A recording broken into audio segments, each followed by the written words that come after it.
Hey everyone, my name's Alexa and I'm here today to talk a little bit about a diary that I kept about my social media habits for the class Social Uses of New Media. So over the day that I kept the diary, I used 5 different social media platforms. I used Facebook, Instagram, Twitter, Snapchat, and Pinterest. So when I woke up in the morning, the first thing I did was check Facebook and Instagram because the day before I had posted something to both of these platforms. So I was basically checking just to see if anyone had commented or if anyone had liked my post. After that, I checked Twitter and Snapchat. I had received 2 Snapchats since going to bed the night before, so I checked both of those and then I also replied to both of them. An hour later, I was using social media again to answer a Facebook message from one of my friends, and while I was on there, I left a Facebook message for my cousin on her timeline. About half an hour later, I decided that I needed a break from studying, so I scrolled through Instagram for about 10 minutes, even though I knew it was unlikely that anything new had been posted since the last time I had checked. Later that day, I had an hour-long car ride, and while I was talking to the driver, I was also scrolling through Instagram and Twitter the entire time.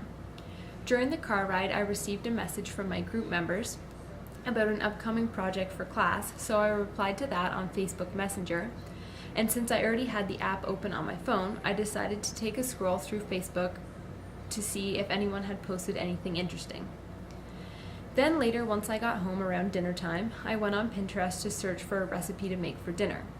Before I went to sleep that night, I spent about another 45 minutes on Facebook, Instagram, and Twitter just scrolling through the news feeds to see if any of my friends or any people I follow had posted anything exciting or funny about their day.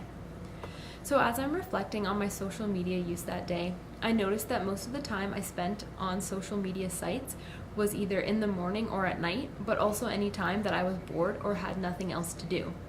I also found that I was checking social media to see if anything new had been posted, even though I knew it was unlikely that anything had changed since I had last checked. What I've realized from this experience is that I mostly use social media for 2 reasons. I use it to keep in contact with my friends and family, and the second biggest reason is that I'm bored and looking for something to stimulate my mind without having to put in a lot of effort. Overall, this experience has made me a lot more aware of the amount of time that I spend on social media and the reasons why I use it in the first place.